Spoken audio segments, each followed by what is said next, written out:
Okay, this is going to be a review of the 2016 PWG Battle of Los Angeles, Stage 1 only. I'm only going to focus on Stage 1 because, with tournaments, this is going to be a really long tournament, and a lot of times with tournaments, it's very tough to remember certain matches because you're seeing so many matches, and you're seeing the same guys advance, so it can get a little bit confusing. So for this year, we'll just do it show by show.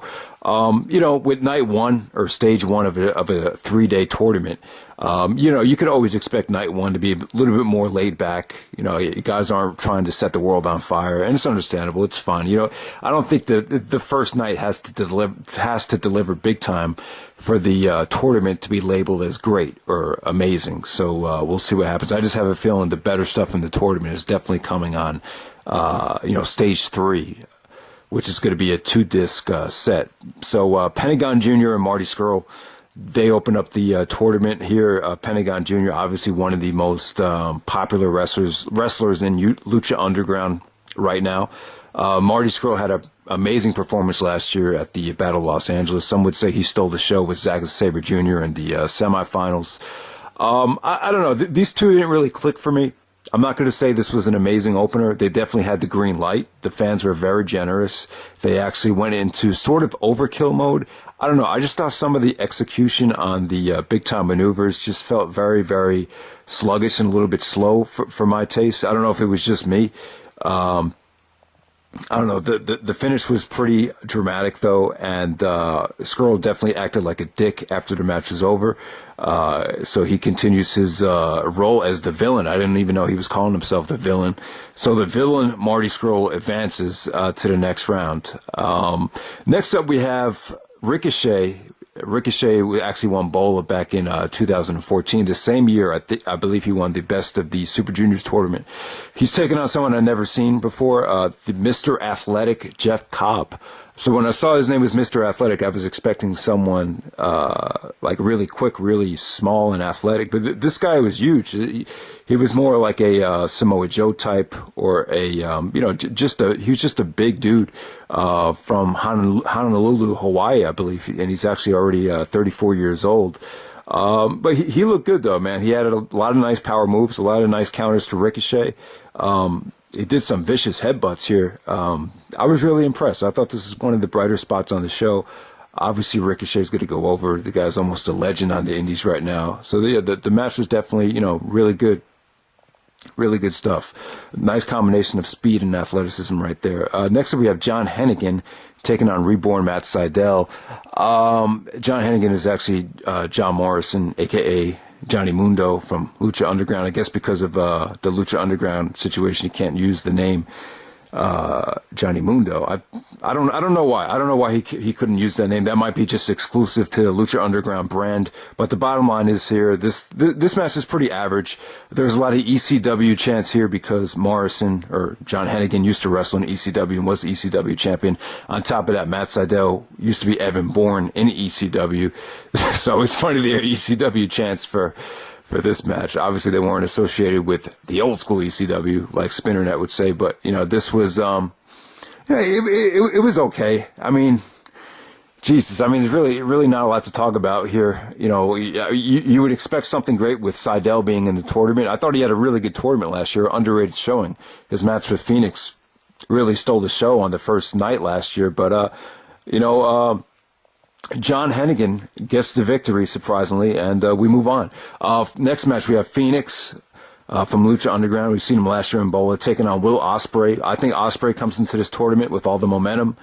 I even said the trademark last year that, or this past summer after his match with Ricochet, I said, Ospreay's definitely going to win Bola. Is there really any other guy that has that much momentum? After the buzz that they created in New Japan last summer.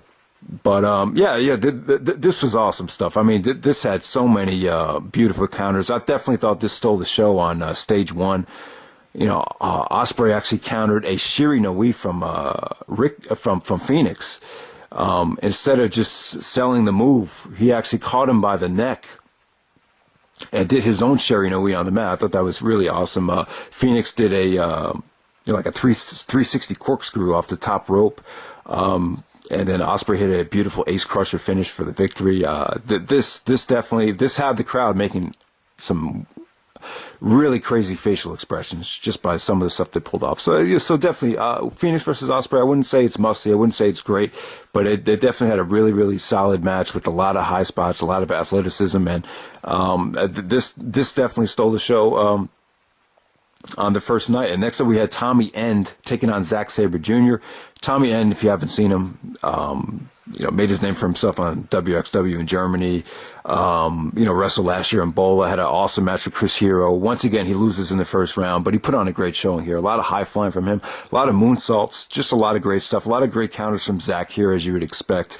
The finish came off awesome. Zack pulled off another submission that I had never even seen before. He basically locks his legs over his shoulders and made him tap out with sort of a dragon sleeper variation. I'm not sure exactly what it was, but yeah, the finish came off awesome there. But Tommy End and Zack Sabre Jr., you could argue this. So Zack and Tommy and Phoenix and Will Ospreay, those are the two highlights of the first round so far.